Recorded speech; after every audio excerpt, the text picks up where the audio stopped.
This is what I wish I knew before I started training.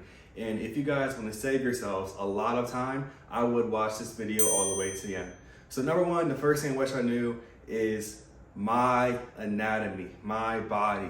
I wish I took more and paid more attention to the strong points that I have in my training and the weak points I have in my training. So first of all, take a look at myself, a look at my structure, and I'd say, hey, my chest is growing very rapidly. Maybe I don't need to hammer chest 2 times a week. Maybe I should work on my weak points, and that would help me progress faster. I feel like when I first started training, I wasn't really paying attention to what was working, what wasn't working, and I was just beating a dead horse on things that wasn't working and trying to do exercise I didn't even like and work on body parts so much that were doing very well, and I was overtraining. Just a lot of not checking myself and seeing what I need to do and seeing the improvements that I'm making and making smart decisions based on my improvements and what isn't improving. For example, I would have very lagging hamstrings, and I would keep doing the same things for hamstrings as if I would grow from that. So I would keep doing things that wouldn't work, and I did that for years, and that wasted so much time. All right, moving on. Number 2, nutrition. I had no idea about how important nutrition was and what I should be eating and shouldn't be eating when I first started training. I would literally not track anything. I wouldn't track my protein, I wouldn't track my carbs, I wouldn't track my fats, I wouldn't even track my calories. So if you have no idea how much you're eating or the nutrients you're getting from your food, you're not gonna have the best results. So if you want to take it the easy route, this is what I recommend for you to do right now. If you're just getting started in fitness, there's only 2 things you need to track. And I would track your calories, your daily calorie intake, and also I would track your daily protein intake. You don't have to get into all the macros, the carbs and the fats too. That's a little bit intimidating for most people that are first getting into it. But if I would say the bare minimum of what you have to do every single day, if you want to reach your fitness goals, would be to track your calories and your protein intake. Your protein intake, and I preach this over and over again, should be roughly near 1 gram per pound of your body weight. So yeah, 1 gram per pound.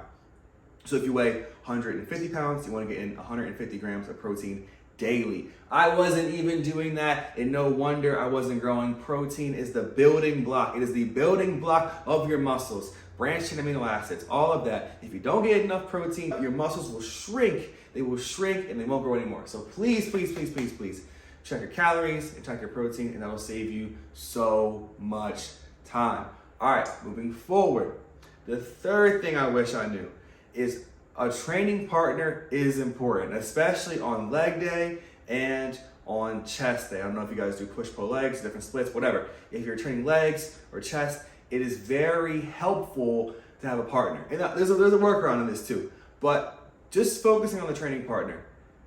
There's 2 ways to go about this. It's either you go to the gym with someone that's just as dedicated as you, or you go to the gym alone. Nothing in between. You don't want to work out partner that's not very serious. You want someone that's getting into it. You want someone that's going to motivate you. You want someone that's going to really push you to go even harder. Because I've noticed this with so many of my clients, people I work with around the world. They'll say, hey, I want to get started, but I don't want to really do it until my husband is doing it too, or my boyfriend or girlfriend, whoever they're trying to start with, their best friend. Usually, if you start with someone that isn't that dedicated, if they quit, then you quit. So understand that you are the average of the 5 closest people around you, and if you're really close to someone trying to do what they do, and then they quit, you're very likely to quit. So either get into fitness with someone that's really about it, or just do it alone and you'll be better off. Because you are your own best advocate. You can hold yourself accountable. You really can't hold other people accountable for their actions. So please be careful of who you choose to have as a training partner, because it can affect what you do and how you perform in the gym. Now, when I went to the gym, I would really, really focus on this tip right here, because I had no idea about this. I had no idea. If you're going to the gym, understand that you don't need to be in there for 3 hours, 2.5 hours, a very, very long time. And I'm gonna tell you why. There comes a point where there are diminishing returns. Yes, diminishing returns. If you're overtraining, then that means you're actually regressing in the gym. So if I stay in the gym for 4 hours or 2 hours or 3 hours and I'm lifting as hard as I can, there comes a point where all I'm doing is injuring myself. I'm not putting out max effort. I'm not even completing the reps properly. If you are overtraining, then you're not gonna keep getting better. You're just gonna eventually get injured and bad things are gonna happen to you. So another tip is please do not overtrain. I see so many people do it in the gym nowadays and it's destroying their gains. So don't overtrain.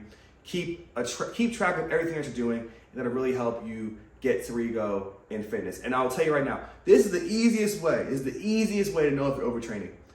If by the time it is time for you to hit that muscle group again, so let's say you do a bro split and you train one body part a week, and I hit chest on Monday, right?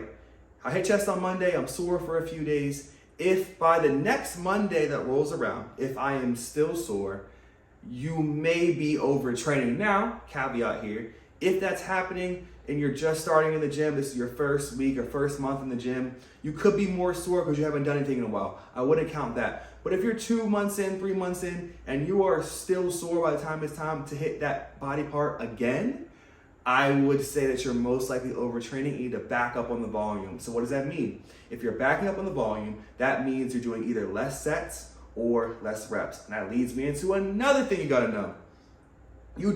Everyone always says, you gotta do 3 sets of 10.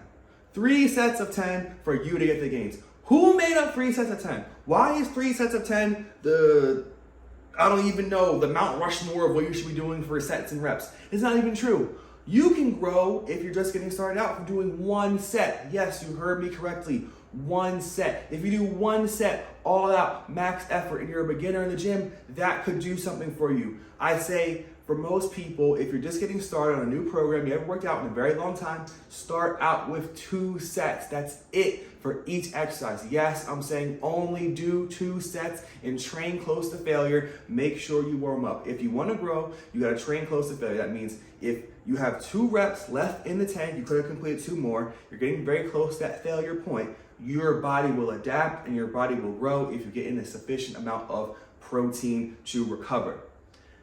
Everyone starts out with 3 sets of whatever reps they're doing, and I think that leaves you with less room to grow. Because think about it, if you start your training program with only doing 2 sets per exercise, you do that for a month, maybe a month and a half, you're progressing very well, then you can increase the volume and use the same weight if you have to, or more weight, however you really want to do this, and that counts as progressive overload. Why start with doing 3 sets or 4 sets or 5 sets when you can grow from 2 sets and slowly add more volume as your body adapts and gets stronger to the training that you're doing? So please, if you're a beginner, you don't need to do 4, 5, 3 sets. You don't even have to do that. If you want to, you can. I'm sure you'll be fine as long as you're not overtraining. But if you want to save time and get gains faster, start with 2 and build from that. Because 3 sets is just a number that everyone says.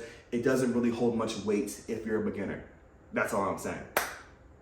Now, the finale, the most important thing that I wish that I knew before I got started in the gym would be to understand comparing myself to people is okay. Everyone does it. It's fine to compare yourself to other people. But how you do it is very important. It can be detrimental to how you lift and how you go about your fitness journey and what you want to do. So what I used to do is I would go into the gym. I'd see someone benching. I always do these benching comparisons, not sure why. But I would see someone benching and they're warming up with my max. So this is years ago. I'm about 13, 14 years old. And someone is warming up with my max bench. That was detrimental to my ego. It hurt my feelings. I didn't know what to do. I was very upset because they are warming up with everything that I've ever worked for thus far. So what did I do? I get on the bench. I start benching heavy, as heavy as I can, trying to get it out just because of what someone else did. So it makes no sense to change what you're doing and your plan because of people around you. And you should be proud of that person. You should be ecstatic that they're doing so well and doing what you can do. That's motivation for you to get better. But you can't skip level 1 and then go all the way to level 4 when you haven't mastered level 1, 2, 3 yet. So don't use more weight or try to do something because your friend is doing it or your training partner is so strong, you're trying to keep up with him or her. Do it because you're supposed to do it and it's in your plan and it's at your skill level, because you're going to get way more out of having proper form and not being influenced by what's going on around you and focusing on yourself and getting those good quality reps in. That is what's going to make you grow. So that is the number one thing. That is what I waste so much time doing, comparing myself to people, which is fine. You can compare, but stay in your lane, because if you don't stay in your lane, you're going to get injured or you're not going to progress as fast as you could, because all you want to do is get in those quality reps and not waste time in the gym. So if you made it this far, thank you for watching the video. If you liked the video, like the video and subscribe, because more content is coming out like this. I'll be posting weekly. Yes, every single week you guys will get a new video about tips or things you need to be successful in the gym. So make sure to follow along and leave anything you guys want to hear about in the comments. Thank you. Worthy Body is out.